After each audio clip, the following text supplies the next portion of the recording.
succès. Là, je viens d'avoir un écho d'une société qui est partie en liquidation après avoir levé à peu près 18 millions d'euros. Voilà, qui a été financée par plusieurs VC, et c'est pas un cas unique. Hein. J'en connais d'autres comme ça qui ont effectivement levé beaucoup d'argent, mais qui n'a vrai business derrière, etc.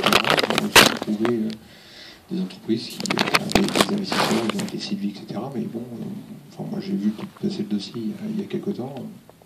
Bon, après, c'est pas parce que je dis non que c'est forcément une mauvaise boîte, hein, c'est pas ce que je dis, mais à un moment donné, il faut vraiment avoir un produit, à quoi ça correspond, à qui ça. Je veux dire, c'est qui la cible, enfin, c'est tout le process que vous allez retrouver ici au Founder. Donc voilà, voilà. Lever de l'argent, c'est pas un gage de succès. Votre meilleur succès, moi j'insiste là-dessus, c'est vraiment votre client. Et c'est des gens qu'à la limite, vous devez, vos prospects, aller voir, voire même avant la création de votre entreprise, pour bien comprendre leurs besoins et pour définir vraiment ce dont ils ont besoin et ce sur quoi vous allez vous concentrer rapidement. C'est votre meilleur retour, c'est votre meilleur miroir. Les investisseurs, on n'a pas la science infuse, il y en a certains qui vont vous donner des leçons et ils ont aucun mérite, enfin je veux dire, ils n'ont pas assez de recul, je pense, pour vous donner des leçons.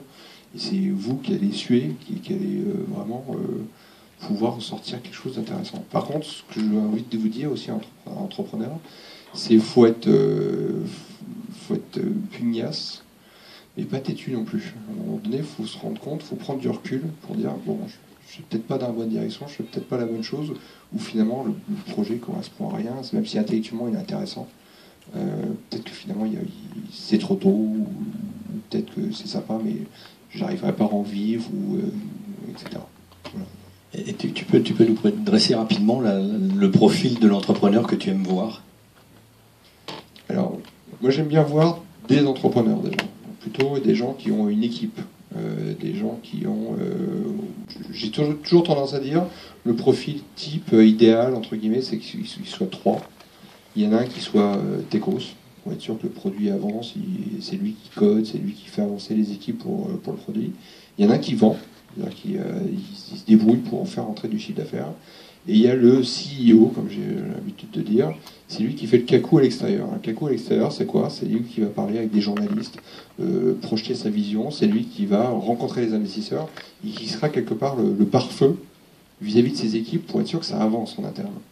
Et surtout, avoir des profils complémentaires parmi ces trois-là. C'est-à-dire que s'ils sont tous fait le même parcours, la même école, etc., ils vont rien s'apporter à l'un à l'autre.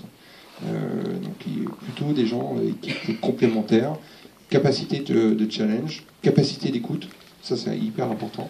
Mais je rencontre des entrepreneurs où on leur dit des choses un peu de bon sens. Ouais, non, n'importe quoi, etc. Faut prendre un peu de recul, analyser, etc. Donc après, le profil, ça c'est en termes de homme, entre guillemets, avec un H majuscule.